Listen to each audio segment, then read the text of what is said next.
Graça e paz, irmãos. Que bom é louvarmos ao Senhor e agradecermos o seu nome. Nesse momento, queridos, nós vamos meditar na palavra do Senhor e, como os irmãos se lembram bem, nós abriremos as Escrituras hoje no livro do profeta Ezequiel.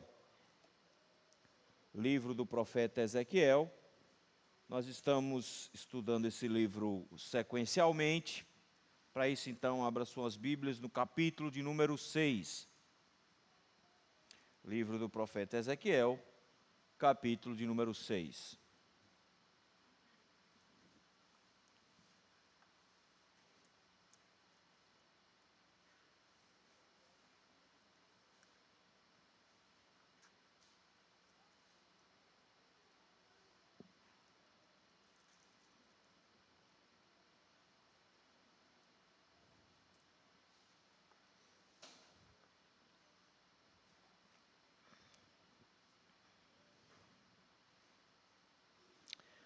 Nos diz assim a palavra do Senhor.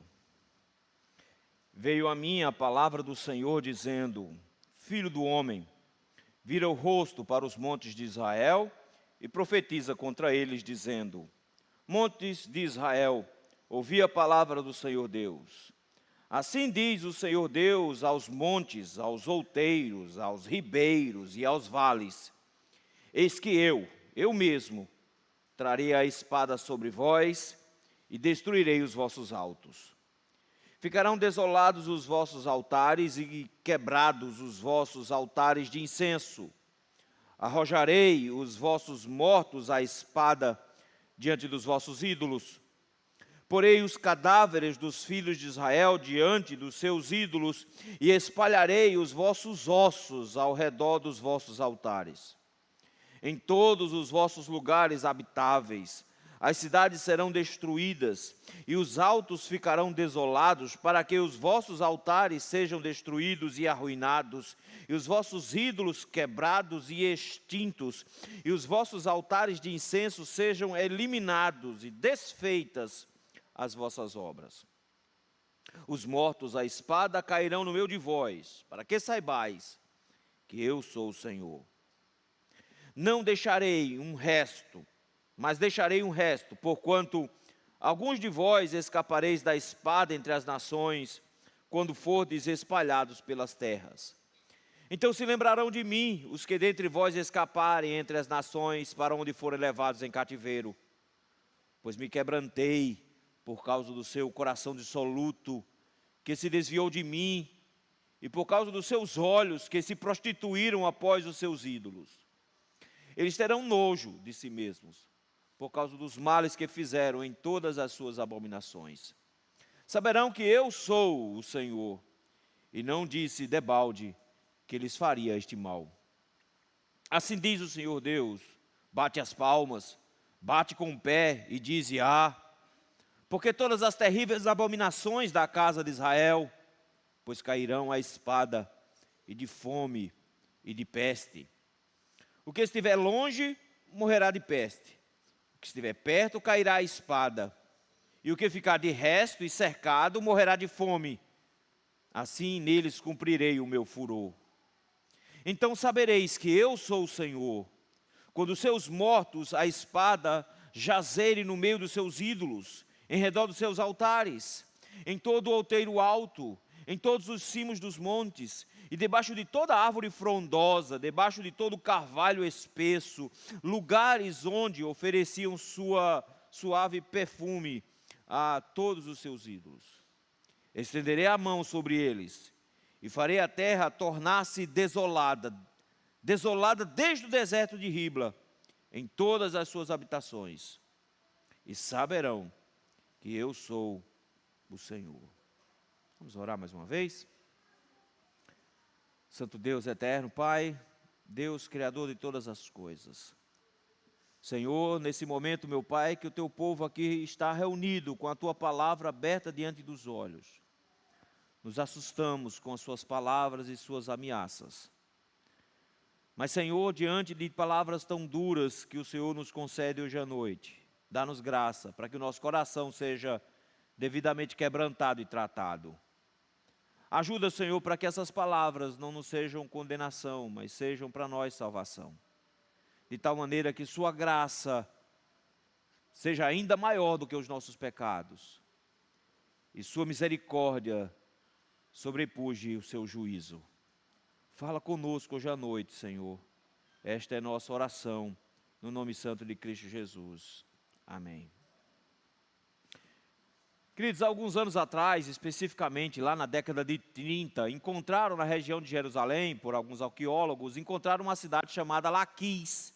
Essa cidade faz-se referência nela nas Escrituras, e nessa região ali de Laquis, encontraram essa cidade, e a primeira coisa que eles encontraram foi uma série de ruínas.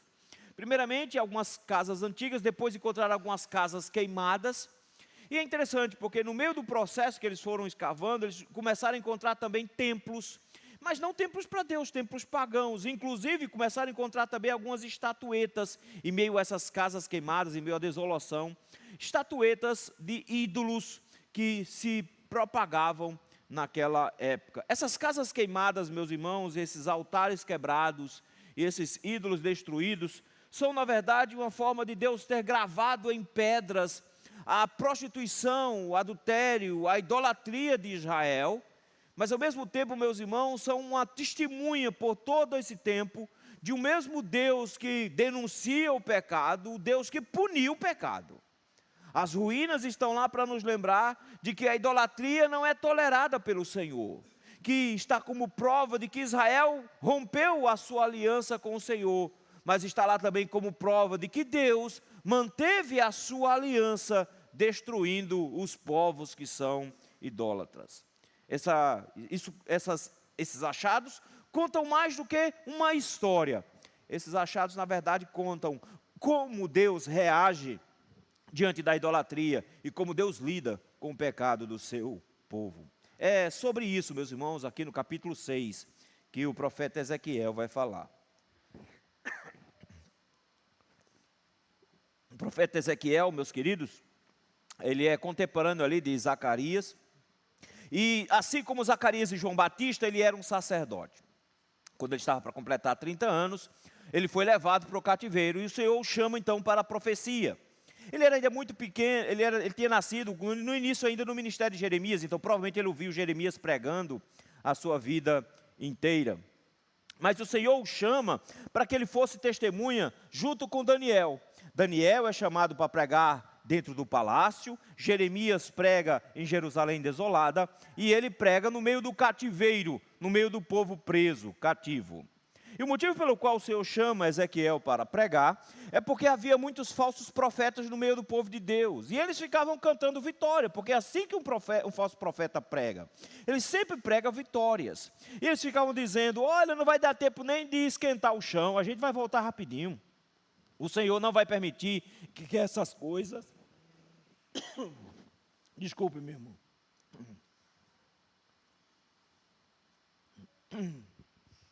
rapaz, essa voz sumiu.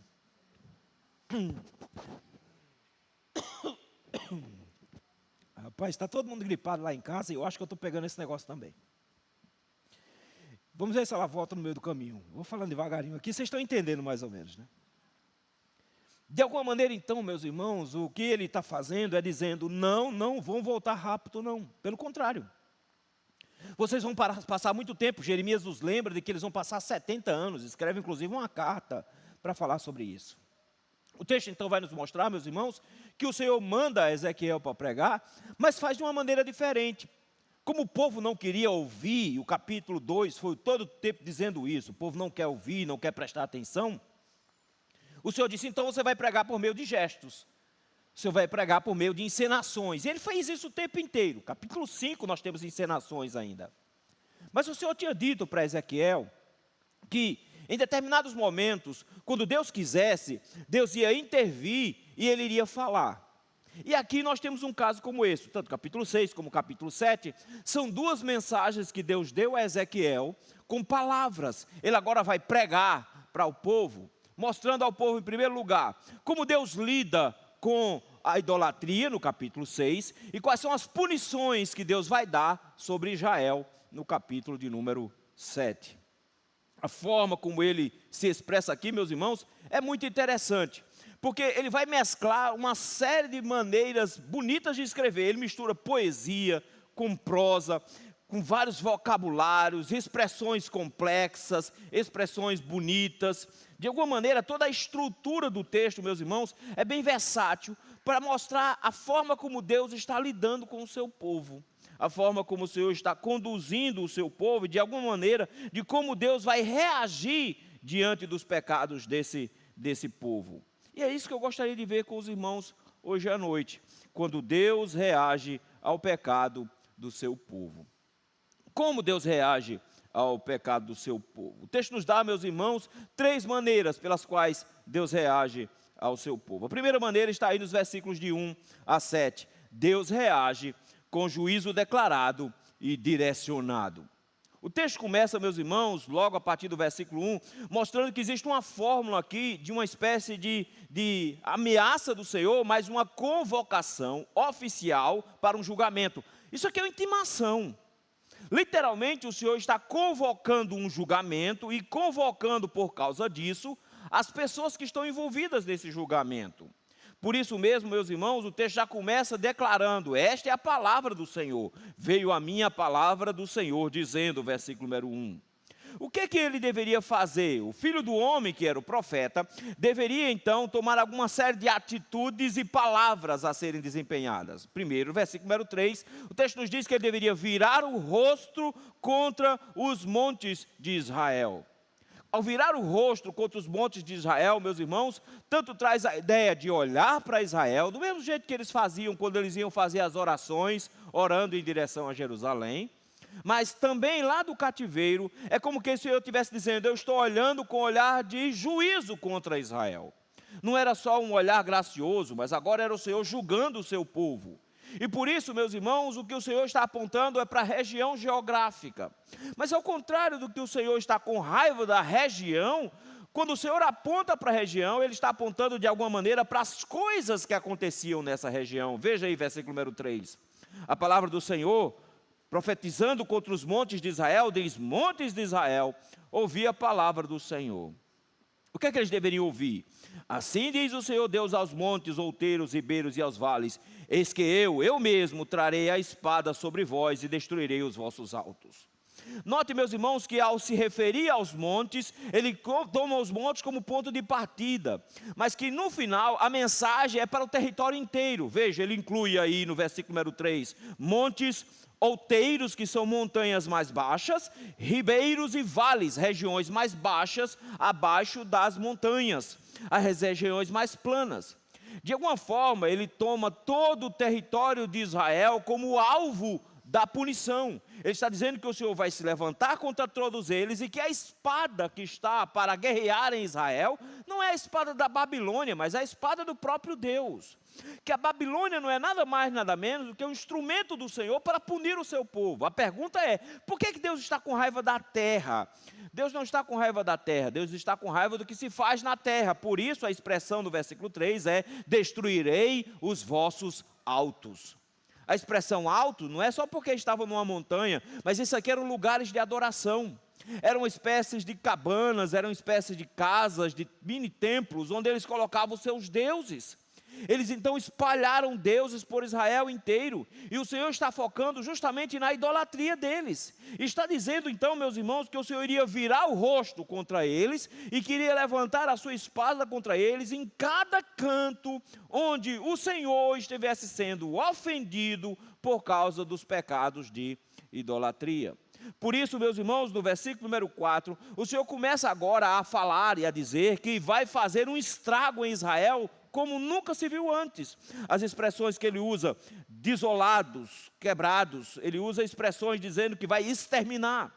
O que ele está dizendo é que vai produzir uma matança enorme a partir dos altos, dos lugares de adoração e, consequentemente, dos adoradores. Ele diz: ficarão desolados os seus altares e quebrados os vossos altares de incenso, arrojarei os vossos mortos à espada diante dos vossos ídolos. Veja que quando ele conclama o juízo, ele aponta para os lugares de adoração, mas ele quer mostrar ao mesmo tempo, meus irmãos, como os homens são maus ao se juntarem às coisas que não prestam. Por aqui, meus irmãos, Ezequiel vai usar uma palavra que ele gosta bastante, é a palavra ídolos. Ele repete 1 milhão de vezes. Para os irmãos terem uma ideia, ele repete 36 vezes essa palavra. 40 e poucas vezes aparece no Antigo Testamento inteiro. 36 vezes, é só Ezequiel que fala. Que é a expressão que ele usa para ídolos, aí no final do versículo 4. Todos valorizavam muito esses ídolos e achavam que era algo muito importante, que eram deuses poderosos. Mas a expressão que ele usa aqui, meus irmãos, é tão pesada e tão chula que até para traduzir ninguém tem coragem de traduzir. Literalmente, meus irmãos, é uma mistura de uma expressão como se fosse bolinhas e ao mesmo tempo de esterco, muito parecido com o cocô de cabra. Basicamente assim que ele se refere aos ídolos. Enquanto todos achavam que eram seres especiais e deuses poderosos, ele sempre faz, e ele vai fazer isso aqui o tempo inteiro no livro, se referindo a ídolos como bolinhas de esterco. Para não dizer que é outra coisa aqui que ele fala. Não, meus irmãos, não são coisas importantes, não são coisas grandiosas, são coisas detestáveis, está vendo? Ele está dizendo que são coisas imundas, nojentas, que não faz nem sentido o povo estar lá, mas que o povo confiava nessas coisas. Que Deus, quando olha, ao invés de ver coisas exaltadas, vê na verdade nojeira, coisas que são imundas. E esse povo se dobrava e confiava nesses ídolos. Por conta dessa perspectiva de confiança, não se engane, o Senhor não destrói só a idolatria, o Senhor destrói os idólatras juntos. Por isso que o texto diz que o Senhor espalharia os ossos ao redor dos vossos altares. Aqui, meus irmãos, é uma maneira de Deus, ao mesmo tempo, desmoralizar os ídolos. Porque ele está dizendo, em quem vocês confiam? Vocês confiam nos deuses? Ok, esses deuses porcaria, esse monte de esterco que vocês adoram, na verdade não conseguem nem se proteger, porque eu vou destruir todos eles, eu vou levantar uma espada e vou acabar com todos eles, e não conseguem proteger vocês, porque ao invés de eles protegerem vocês, vocês serão mortos e os ossos de vocês jogados em cima deles. Eles nem se protegem, nem vão proteger vocês quando o Deus verdadeiro se levantar. Na verdade, meus irmãos, o que ele está nos lembrando aqui é que só há um Deus que é capaz de agir, que tudo aquilo que nós colocamos o nosso amor e nossa confiança, que não é o Senhor, na verdade não é capaz de nos proteger quando a gente precisa. Ele está dizendo, eu vou destruir todos vocês. Quando diz que eles iriam ser espalhados como ossos, isso aqui, meus irmãos, é uma das piores maldições que Deus podia lançar contra alguém. Era o fato de que ele não seria alvo de um sepultamento. Ser enterrado era uma coisa bonita, era uma coisa justa, era uma coisa desejável, mas eles não seriam enterrados. Notem que os ossos deles iriam ficar expostos, eles iriam ficar ao relento para se tornar comida de animais, para apodrecer ao ar livre e os ossos ficarem espalhados por lá. Isso nos lembra um pouco de Josias, nos lembra um pouco de como o Senhor profana os altares, mas aqui ele está dizendo, eu vou usar a Babilônia para fazer isso agora. Vocês deveriam entender que esses lugares serão destruídos por causa da idolatria de vocês. Por isso que o versículo 6, meus irmãos, ele faz agora o que muitas vezes Ezequiel vai fazer. Lembrar Levítico capítulo 26. Ele fica o tempo inteiro lembrando, na verdade, as promessas e as ameaças que Deus fez diante da aliança. E entre as ameaças estava o fato de que o Senhor prometeu para Israel agir do mesmo jeito com Israel, como agiu com as nações inimigas quando Israel entrou na terra prometida. Quando o povo estava entrando na terra, a ordem do Senhor era destrua tudo, mate tudo, não deixe sobrar nada, porque eles profanaram a terra com a sua idolatria. O povo deveria entender que é assim que Deus trata idólatras. Mas como é que Israel se comporta? Faz a mesma coisa que o povo que eles expulsaram por ordem de Deus. Eles caíram em idolatria também. Por isso, versículo 6, meus irmãos, ele diz, não existe um lugar habitado, não existe uma cidade que não seja alvo da destruição. Eu vou desolar, eu vou destruir, eu vou arruinar. Notaram a quantidade de palavras? Ele está dizendo, não vai sobrar pedra sobre pedra. Eu vou encontrar todos os lugares, eu vou simplesmente me avançar contra tudo isso e eu não vou deixar sobrar nada no final. Foi exatamente isso que o Senhor fez. Ele diz, os seus altares de incenso serão eliminados e todas as suas obras serão desfeitas. Mas por que é que o Senhor está fazendo isso, meus irmãos? Qual é o propósito de Deus fazer isso? Simplesmente destruir tudo. Por 3 vezes nesse texto, há uma expressão, aliás, 4 vezes nesse texto, uma expressão vai se repetir. Olha o finalzinho aí do versículo 7. A última expressão é, para que vocês saibam que eu sou o Senhor, para que vocês saibam que eu sou o Senhor. Olha o versículo número 10, saberão que eu sou o Senhor. Olha o versículo 13, então sabereis que eu sou o Senhor. Olha o final do versículo 14, e saberão que eu sou o Senhor. 4 vezes, meus irmãos, no final de cada mensagem, ele está dizendo, vocês precisam saber que eu sou o Deus de vocês.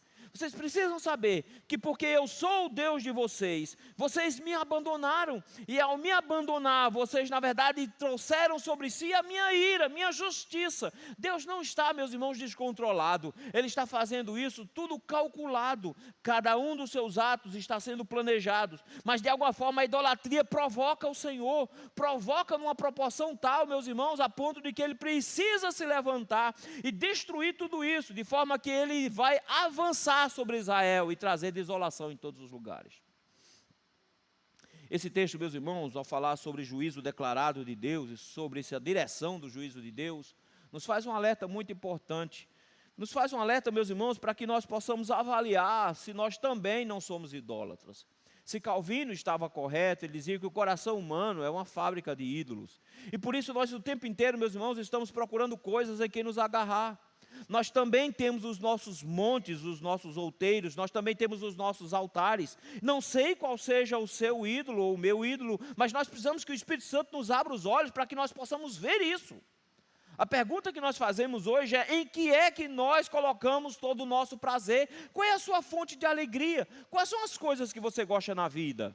Essas coisas que são a sua única fonte de prazer, aquilo que te faz levantar de manhã, aquilo que te faz estar motivado durante todo o dia, na verdade, se não for o Senhor, é um ídolo. E como um ídolo, você tem vivido em função dele. Qual é a coisa que você mais teme nesse mundo? Aquilo que você teme é aquilo que você adora. Aquilo que te assusta é aquilo que mostra no seu coração, o seu altar, onde é que você está prestando reverências. A sua ambição se mostra nesses lugares. O Senhor te manda agora prestar atenção nesses lugares. Onde está o lugar onde você coloca toda a sua confiança e segurança? O que é que você pensa então daquilo que te dá controle sobre o mundo, que te faz ficar tranquilo e que dormir descansado? Tudo isso, meus irmãos, são ídolos. E o Senhor se levanta contra esses ídolos dizendo: onde houver um ídolo no coração de um salvo, no coração de um crente, eu vou me levantar para destruí-lo. Aqui, o povo de Deus estava sendo destruído, porque os ídolos estavam lá. Se Deus tinha combatido as nações idólatras que estavam naquela região de Canaã, matando todas elas, por que vocês acham que o destino de Israel seria diferente ao se comportar do mesmo jeito? Deus não admite idolatria. E para que o povo soubesse de que Ele é o Senhor, Ele iria punir com um juízo declarado e direcionado. Quando Deus reage ao pecado do seu povo, nós estamos vendo como Deus reage ao pecado do seu povo. Primeira maneira com a qual Deus reage, versículos de 1 a 7. Deus reage com juízo declarado e direcionado. Mas em segundo lugar, Deus reage, meus irmãos, com um propósito pedagógico e redentivo. De repente, a partir do versículo 8, o tom muda. E muda, meus irmãos, numa qualidade imensa, porque ele vem de forma muito duro. Parece que o Senhor vai avançar no pescoço de Israel e rasgá-los ao meio, de tanta ira que ele tem dentro de si. Mas do nada, o versículo de número 8 começa com um mais. Ele muda o propósito, muda da destruição para a salvação. O texto nos diz: mas deixarei um resto. Toda a devastação que ele tinha apregoado antes, toda a destruição que ele tinha dito que iria provocar em Israel, agora do nada é barrada com uma informação assustadora, mas ao mesmo tempo gloriosa: não vai ser destruído todo mundo. Deus tinha direito de destruir a tudo e a todos, porque tudo pertencia a Ele. O povo deveria lembrar disso. A terra não pertence aos homens, a terra pertence a Deus. E se Deus tinha dado a terra para eles usarem, eles tinham que usar a terra do jeito que Deus queria, não com idolatria. Eles erraram. Deus poderia ter punido a todos indistintamente, Mas o texto para dizer que vai sobrar um resto. E eu gosto da expressão resto, porque resto é o que fica depois que tudo passa, depois de que tudo vai embora. É só o restinho mesmo. Esse resto, meus irmãos, já tinha sido nos lembrado um pouco antes, no capítulo anterior, quando o profeta tinha cortado cabelos com a espada, está lembrado? Ele raspou a cabeça e raspou a barba, picou esse cabelo, uma parte jogou para um lado, outra parte queimou, mas o texto nos diz que da parte que foi espalhada, ele pegou um punhadinho e colocou na sua roupa, guardou na sua roupa. Era o Senhor dizendo que de alguma forma, Ele iria guardar ainda um remanescente, um grupo iria ficar. O texto diz, versículo 8, deixarei um resto, porquanto alguns de vós escapareis da espada entre as nações, quando fores espalhados pelas terras.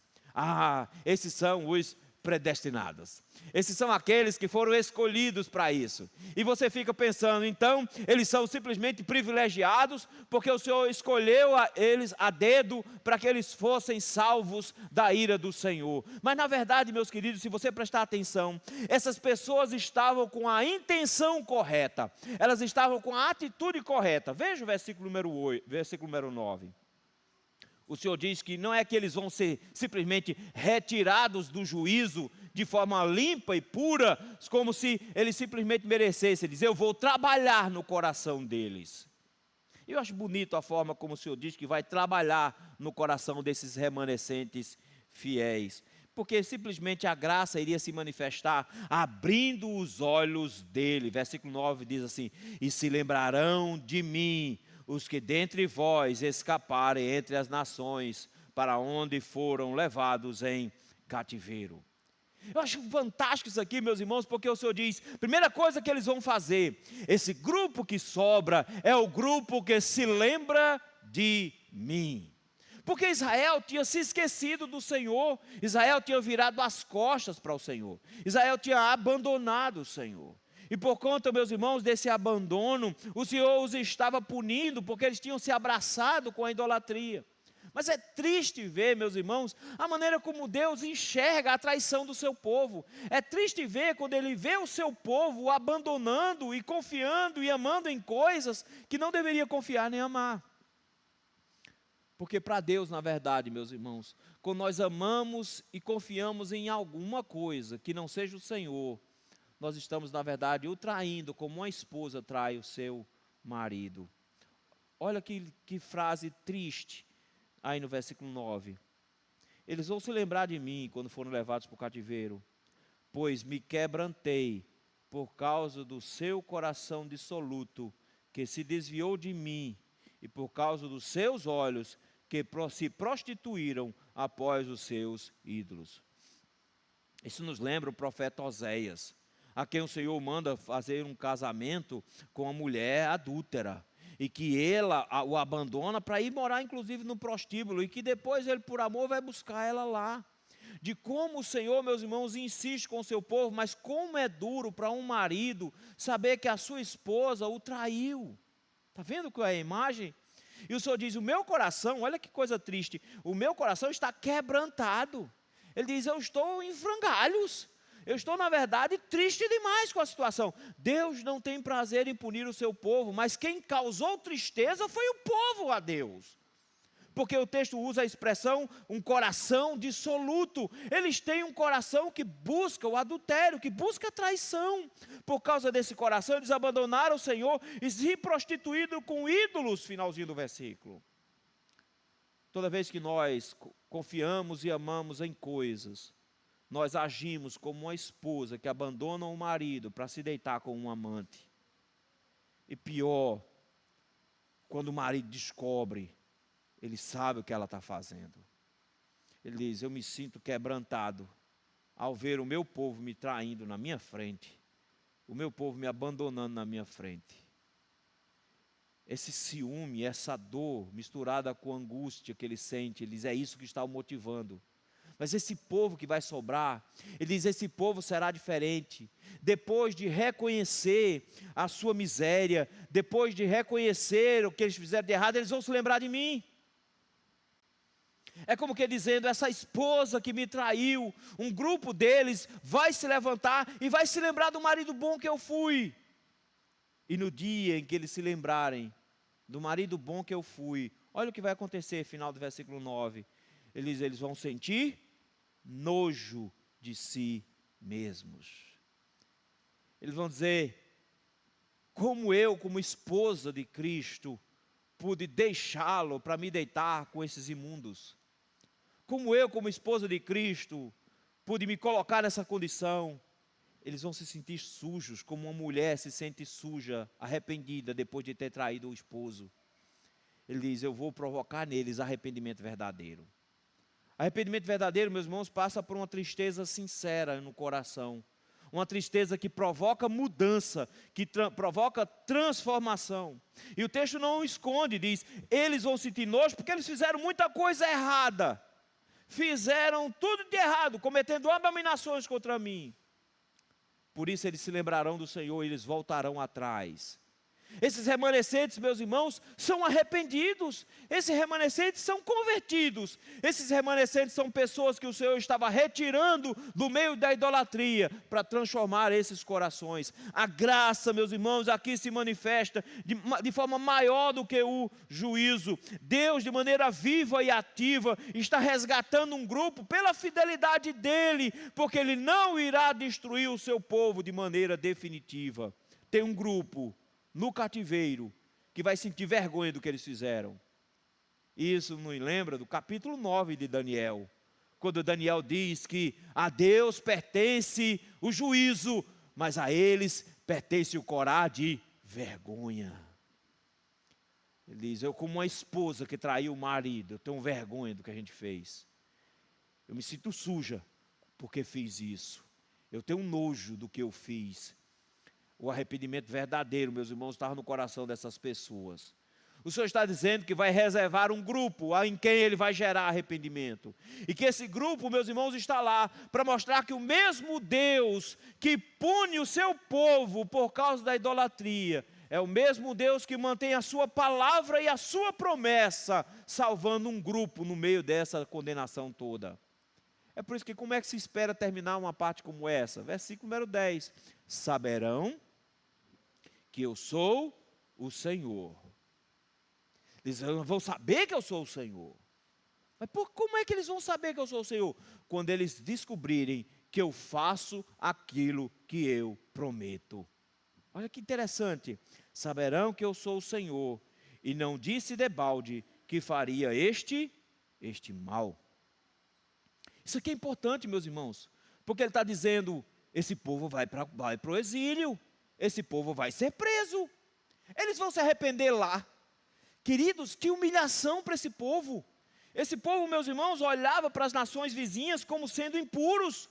A terra da Babilônia era uma terra impura, mas Deus iria produzir salvação numa terra impura. Eles esperavam que Jerusalém fosse o centro de encontro com Deus, mas eles vão encontrar Deus na Babilônia, longe de Jerusalém, porque Deus resolveu puni-los, Deus resolveu discipliná-los para a sua própria glória. Eles não iriam se arrepender sem que Deus fizesse isso. Deus está dizendo: é só para que eles saibam de que eu sou alguém de palavra. Isso, meus irmãos, funciona com pais. Funciona com pais porque, de alguma maneira, nós precisamos entender que na criação de filhos, eles precisam confiar plenamente na sua palavra. Que você não pode ficar mentindo para a criança. Mas a gente adora mentir para a criança quando é pai, já notou? Não, meu filho, não chore não, papai vai ali e volta já. Passa o dia todinho fora, mentiroso. Você mentiu. Você não vai voltar tão rápido. Garanta para ele que você vai demorar, mas que vai voltar, porque aí você consegue cumprir a sua palavra. Mas quer ver outra coisa pior? A gente fica assim: menino, não sobe aí não que eu vou te dar umas tapas. Menino, não faça isso porque eu vou te bater. Menino, não faça isso porque senão você vai apanhar. Aí depois o que a gente faz? A gente vai lá e tira o menino. E o que ele descobriu nesse dia? Papai e mamãe não têm palavra. Ele diz que vai bater, mas não bate não. É uma ameaça, só um blefe. Por causa disso, as crianças não obedecem os pais. Porque ela fica esperando você perder a paciência, porque ela sabe que você só vai bater depois que você já está possessa. É que você vai bater. Aí quando ela vê que você está quase possessa, ela deixa o demônio sair. Notou? Deus está dizendo, sabe por que eu vou bater em vocês? Sabe por que eu vou mandar vocês para o cativeiro? É para que vocês saibam que quando eu ameaço, eu falo sério. Mas lá vocês vão descobrir o mago que vocês fizeram. Lá eu vou moldar o coração de vocês. Lá eu vou fazer vocês sentirem nojo do que vocês fizeram. Porque o verdadeiro arrependimento, meus irmãos, só gera real transformação quando nós passamos a sentir nojo do pecado que nós praticávamos. Porque ele deixa de ser gostoso e desejoso para se tornar algo que nos envergonha e que nos entristece. Diz, é isso que eu vou fazer com vocês. Eu vou mudar o coração de vocês. Mas sabe o que é bonito, meus irmãos? Que esses remanescentes apontam para um remanescente final, para um broto em um toco jogado no chão, para um da família, da tribo de Davi, de um broto que surgiria, um renovo dentro de Israel. Esse grupo, meus irmãos de arrependidos, é de onde virá o Cristo. Deus estava garantindo a nossa, a minha e a sua salvação nesse processo. Da mesma maneira que eu e você, ele funciona do mesmo jeito. Às vezes nós precisamos apanhar mesmo. Às vezes nós precisamos passar por momentos difíceis mesmo, para que Ele nos lembre de que Ele é Senhor e que Ele cumpre a sua palavra. Mas é para a nossa salvação. O bonito nesse texto é para nos lembrar de que Deus não nos destrói de forma definitiva. Para o seu povo Ele pune para resgatar. O que Ele está fazendo, meus queridos, é nos ensinar. Ele está sendo pedagógico. Ele está querendo dizer, você precisa mudar de vida. Você precisa mudar de atitude. Deus, quando se levanta contra você e contra mim, Deus, quando dá umas pancadas na gente, não, Ele não está sendo vingativo. Pelo contrário, todas as vezes que Deus nos disciplina, meus irmãos, Ele está sendo pedagógico. Ele visa a nossa redenção. Um menino entregue a si mesmo é a destruição da sua família, é a vergonha da sua mãe, diz Provérbios. Mas nós não somos filhos criados como que batata no terreiro. Nós somos filhos de um pai que cuida de nós e que nos disciplina e que mostra o seu amor nos disciplinando, porque Ele tem interesse que a gente seja gente no mundo. O nosso Deus vai nos disciplinar para que nós possamos reconhecer o nosso erro, o nosso pecado. A gente possa voltar atrás, arrependidos, e vamos voltando a Ele, nos lembrando dEle, reatar a nossa aliança com o Senhor. O Senhor nos convida a pensar justamente nisso, que os nossos ídolos podem nos destruir, mas nós temos um Pai que cuida de nós, para tirar de nós essa natureza ruim que a gente insiste em guardar. Quando Deus reage ao pecado do seu povo, como é que Deus reage? O texto nos deu 3 maneiras pelas quais o Senhor reage aos pecados do seu povo. A primeira, Deus reage com juízo declarado e direcionado. Em segundo lugar, Deus reage com propósito pedagógico e redentivo. Em último lugar, Deus reage com sentença irrevogável e abrangente. No final do capítulo 6, meus irmãos, ele volta para a sua linguagem dura, e por isso ele já começa no versículo 11, trazendo de novo a expressão com a qual ele iniciou o capítulo. Ele mostra que existe uma segunda fase agora no juízo, e por isso que ele começa o versículo 11, assim diz o Senhor. Ele está dizendo, vamos continuar a sentença. Vamos continuar falando sobre essa sentença que eu tenho. Mas a partir de agora, meus irmãos, o versículo 11 em diante ganha uma tonalidade diferente. Ganha uma espécie de tonalidade de cântico de zombaria. Esse tipo de cântico, meus irmãos, era muito usado naquela época.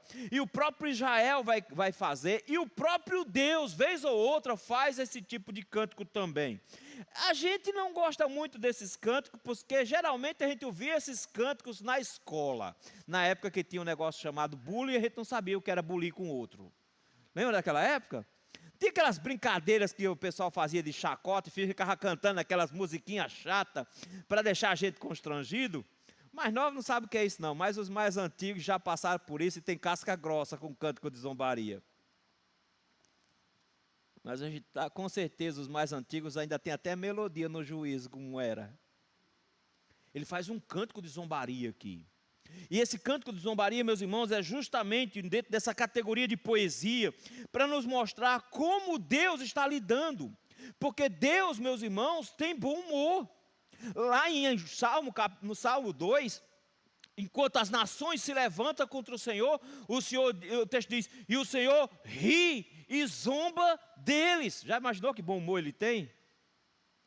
Porque as nações se levantando, todo mundo tentando guerrear contra Deus, eles, o que é que eles são? São nada, aí fica rindo e fazendo chacota, como um adulto faz chacota de um menino tentando machucá-lo. Ele faz chacota.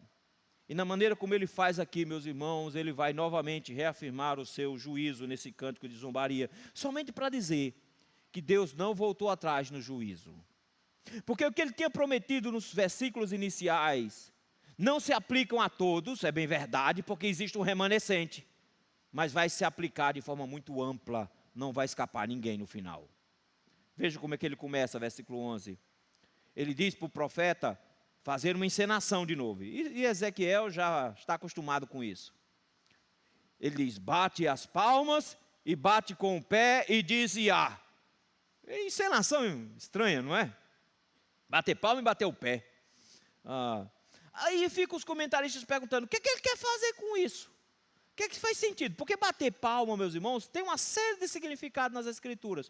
Bater palma, meus irmãos, da mesma forma como a gente usa, pode funcionar como aprovação.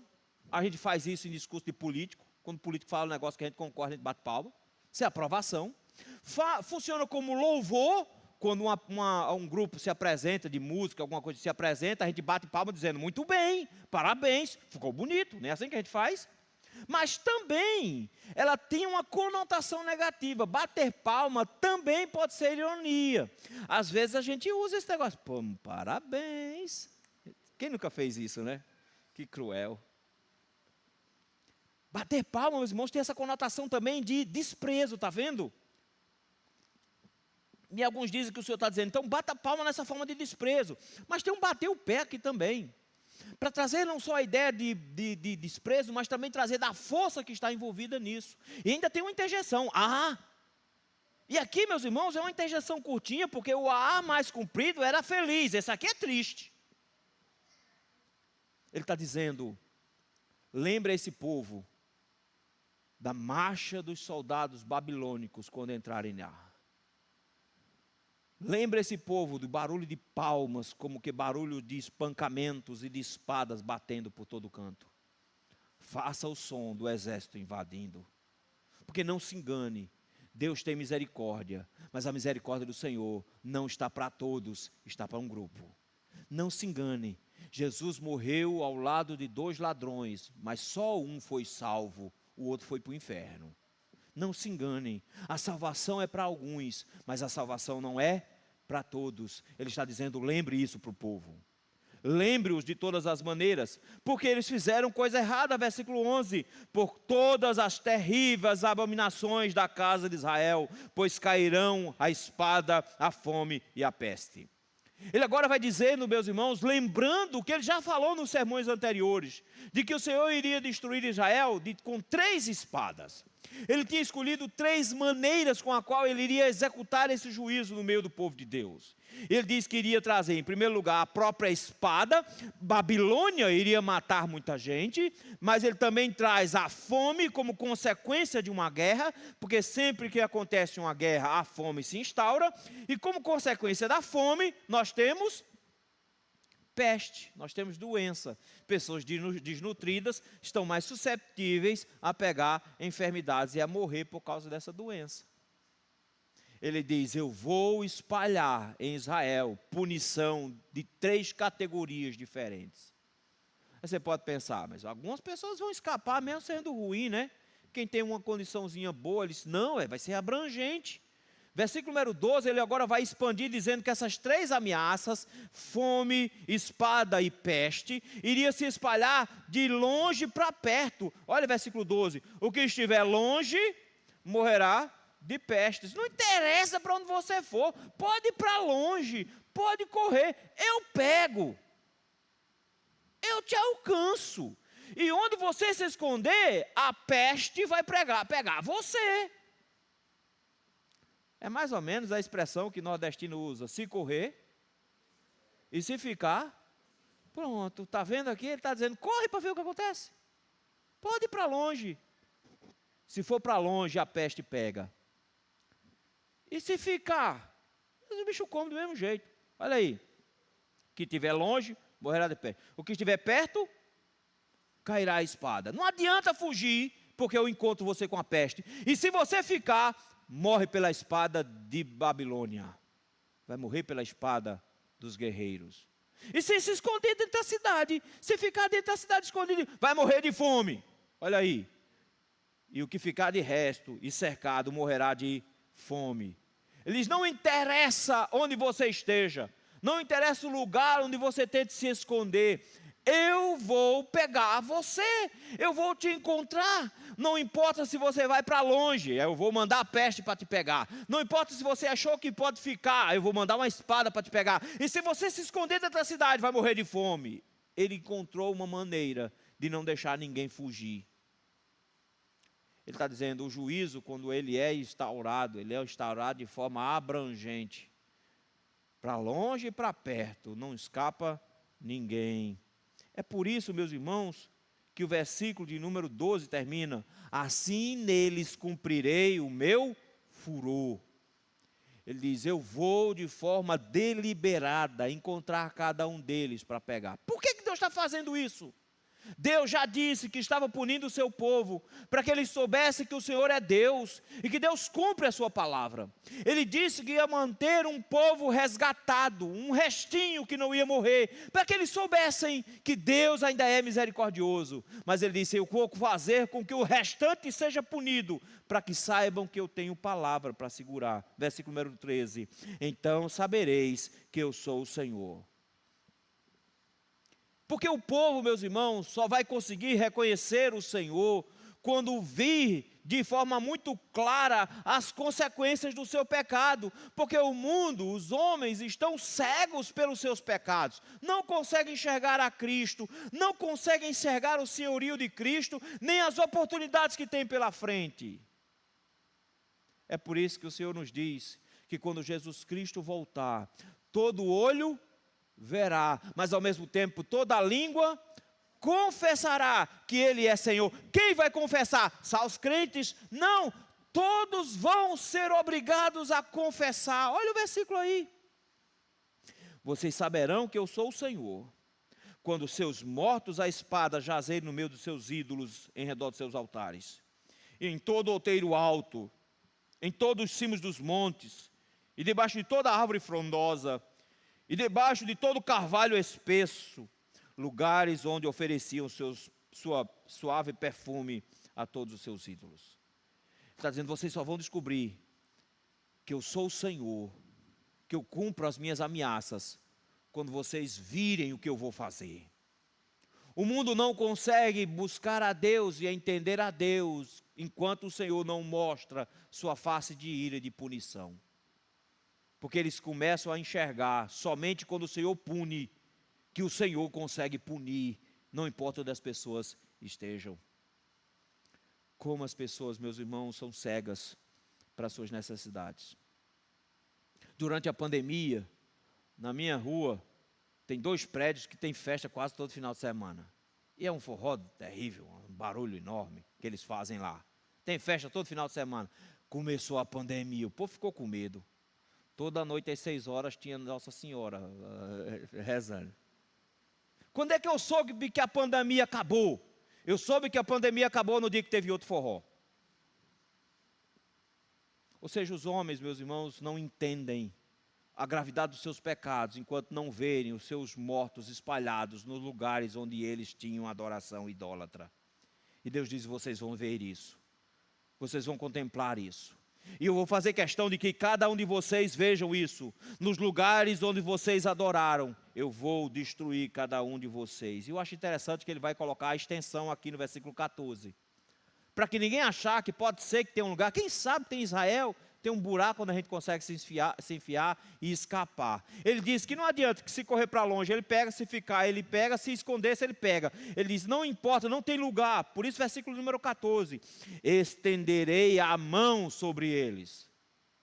Isso aqui, meus irmãos, é uma expressão interessante, porque é como que dizendo, você acha que minha mão encurtou? Existe algum lugar onde Deus não alcança? Existe algum lugar onde o braço dele é curto o suficiente e não pega? Existe algum de vocês que já tentou pegar o menino foi mais ligeiro do que você? Não, mães não fazem isso, não é? Não, mães não fazem isso. Aí o braço era curto demais e o menino escapou, feito um mussum ensaboado. Você não conseguiu discipliná-lo naquele dia, porque ele correu. Aí você usou aquela famosa frase, que é a carta que a mãe saca toda essa hora. Se correr é pior. Não tem essa carta, né? Se correr é pior. Se correr é pior, eu vou dizer logo, é porque não alcança mais. O Senhor está dizendo, não tem para onde correr. Porque o meu braço alcança em qualquer lugar. E olha só o tamanho do braço dele. Ele diz assim, estenderei a mão sobre eles e farei a terra tornar-se desolada, desolada desde o deserto de Ribla. Meus irmãos, fiquei lá na Síria, lá em cima, em todas as suas habitações. Quando o Senhor usa essa expressão, desde o deserto de Ribla, descendo, Ele está dizendo, não existe um lugar em Israel onde eu não alcance. Mais ou menos no Brasil ele diria assim, é do Iapoque ao Chuí. Não tem um lugar onde eu não possa chegar. A minha mão, ela vai de uma ponta a outra do país. Em lugar nenhum é seguro para você se esconder de mim. Ele diz, eu vou encontrar cada um de vocês e vou punir cada um de vocês. Porque no final das contas, o juízo de Deus se torna abrangente e irrevogável. Ele diz, não é porque eu estou salvando alguns que eu vou salvar a todos. Não se engane, não dá para se esconder. É por isso, meus irmãos, que nós somos felizes. Porque nós sabemos que a mão do Senhor é cumprida. Nós sabemos que não tem lugar seguro no mundo para nos escondermos. Mas nós somos mais espertos do que isso. Ele providenciou um lugar. Porque ele disse aqui que em todos os montes de Israel a sua mão se estenderia para derramar ira. E um dia ele derramou ira também em cima de um monte. No monte do Calvário. A sua ira foi derramada naquele lugar. De forma que no mundo inteiro só existe um único lugar seguro para onde você pode correr. Você só tem que correr para debaixo da cruz de Cristo.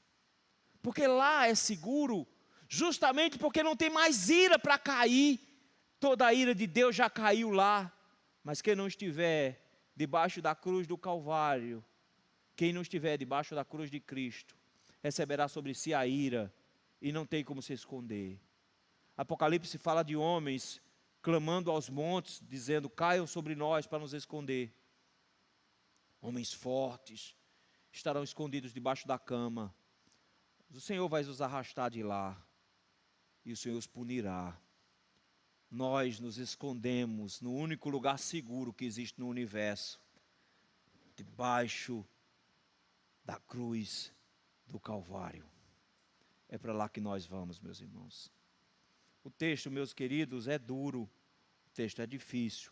Nos mostra como o Senhor se manifesta, dizendo, vocês vão saber que eu sou o Senhor. Porque Ele reage ao juízo.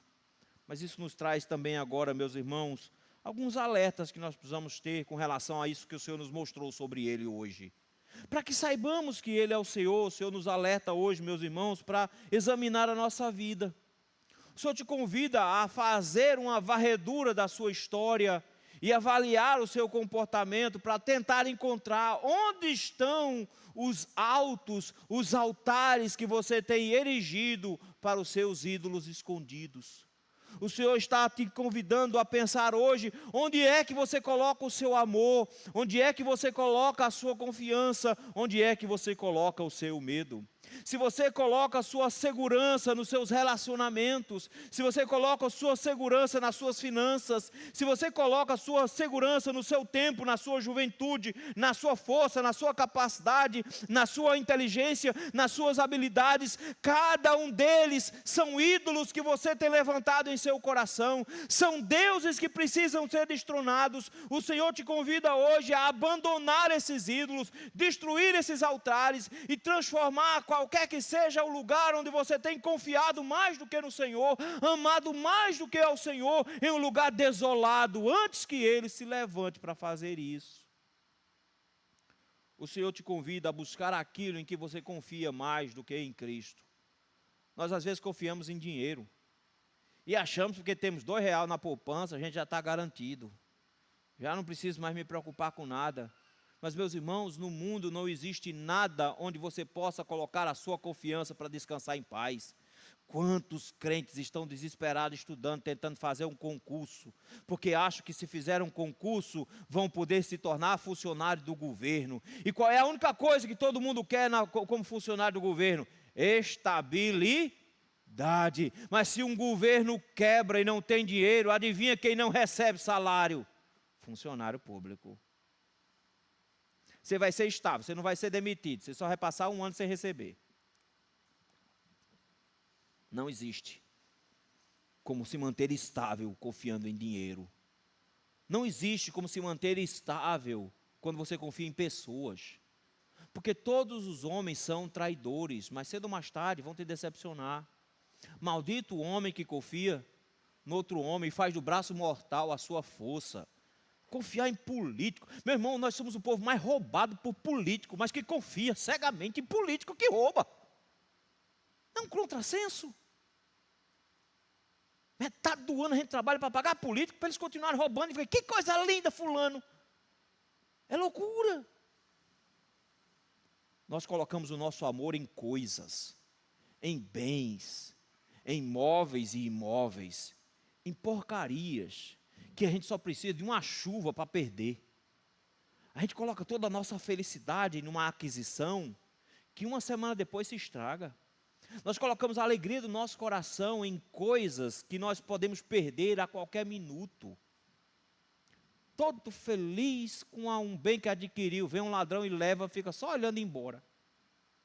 Não, meu irmão, nossa alegria e nosso amor não estão nessas coisas, estão no Senhor. A menos que a gente entenda isso, meus irmãos, nós vamos continuar produzindo ídolos em nosso coração. Vamos continuar produzindo deuses em nosso coração. E o Senhor nos convida hoje, meus irmãos, a pensar que Deus não reage bem quando nós somos idólatras. De que Ele se levanta em juízo, e quando Ele faz isso, Ele faz de maneira direcional. Ele aponta suas armas contra nós, Ele aponta contra nós com um caráter pastoral, com um caráter paternal, é bem verdade. Mas isso não significa que nós não seremos punidos. O Senhor nos ama, meus irmãos. E porque Ele nos ama, Ele vai nos disciplinar. Porque Ele quer que nós tenhamos fidelidade para com Ele. E não com o coração dividido entre Ele e as riquezas. Entre Ele e o mundo. O Senhor não nos quer dividir com ninguém. Ele não pode dividir-nos com ninguém. No final das contas, meus irmãos, o texto nos ensina também que quando nós nos depararmos com idolatria em nosso coração, quando o Senhor nos mostrar os deuses que nós temos diante de nós precisamos reagir de forma adequada para sermos um dos remanescentes. Porque a ira de Deus se estende contra toda impiedade humana, mas ela também é aplacada pela misericórdia quando descobre em nós um remanescente. E os remanescentes, meus irmãos, são alvos da graça, mas exatamente porque Deus produz neles o arrependimento verdadeiro. E esse é o grande convite que o Senhor nos faz hoje à noite. Se você está encontrando em seu coração alguma coisa que você confia, seja nos seus próprios méritos, não, eu sou uma boa pessoa, Deus não vai me mandar para o inferno, não. Meu irmão, o inferno está cheio de boa pessoa, de gente boa, mas que achou que com sua própria justiça conseguiria chegar nos céus e não consegue. Quando nós nos deparamos com tudo isso, o Senhor nos lembra que o que Ele espera de nós é arrependimento verdadeiro. É sentir nojo pela maneira como a gente vive, é ter vergonha sincera pelos pecados que nós praticamos, de como nós somos ridículos em confiar em coisas bestas dentro de casa. Gente, a gente confia em 2 pernas que podem se quebrar em 5 minutos. A gente se confia nas nossas mãos que podemos perder com reumatismo. A gente confia, meus irmãos, na nossa capacidade intelectual, que tem um AVC e fica todo torto, e 5 minutos depois não consegue nem raciocinar direito, consegue nem levantar um garfo para colocar comida na boca, e a gente confia em nossas capacidades. O Senhor nos convida a destronar os ídolos, para que possamos confiar somente no Senhor. Para isso nós precisamos nos arrepender, por tantas vezes que nós o traímos com outros, por tantas vezes que nós abandonamos o Senhor, para buscar um relacionamento a felicidade, para buscar em comida ou em bebida uma felicidade, para buscar em bens adquiridos uma felicidade. e não buscamos no Senhor, que é o autor de toda a felicidade. O Senhor nos convida hoje a um arrependimento verdadeiro, porque Ele guardou para si um remanescente. Ele nos lembra de que essa salvação não é para todos, mas que existe uma oportunidade para fugir dela. Que não tem como você fazer nada a não ser fugir para o Calvário. Só existe um lugar seguro no planeta, que é debaixo da cruz de Jesus Cristo. Arrependa-se do seu pecado, confesse ao Senhor hoje, peça perdão ao Senhor, e Ele te garante que toda a ira de Deus que está sendo guardada para ser lançada sobre o mundo no dia do juízo final, não vai te pegar, não vai te alcançar, porque o braço dele é estendido e vai alcançar qualquer pessoa no mundo, menos aqueles que estão escondidos debaixo do seu Filho Jesus Cristo, porque todo o seu braço já foi lançado sobre o seu Filho na cruz, Ele não vai repetir esse ato. Todos aqueles que estão escondidos na aba da veste de Cristo, estão bem guardados, como uma criança que se esconde do perigo, debaixo da saia da mãe, se agarrando nas suas pernas. Agarre-se com todas as forças às pernas de Cristo hoje, se agarre e se sustente lá, porque não existe um outro lugar onde você possa encontrar salvação. O juízo de Deus é verdadeiro e é real, não se engane. O juízo de Deus será lançado sobre os homens, por isso reconheça Jesus como Senhor hoje, para não precisar reconhecê-lo da pior maneira possível no dia que Ele vier. Porque todos terão de reconhecer Jesus como Senhor, mas os que reconhecerem em vida, serão recebidos por Ele como benditos do Pai. Mas quem não reconhecer em vida, será obrigado a reconhecer quando vê fogo dos céus e cadáveres espalhados por todo o canto. O Senhor nos convida, meus irmãos, a entendermos de um Deus que reage ao pecado, mas que nos deu uma escapatória na pessoa de Jesus Cristo. As ruínas de Laquis, com suas casas incendiadas, com seus pequenos templos em ruínas, com seus pequenos ídolos jogados pelo chão, são uma lembrança clara de que Deus pune a idolatria, de que Deus já fez isso no passado e fará no futuro. O Senhor nos convida hoje, meus irmãos, novamente, a pensarmos sobre o nosso próprio coração, buscarmos em Cristo a salvação e confiarmos e descansarmos nele para a nossa proteção. Que Deus nos ajude nesse sentido, meus irmãos.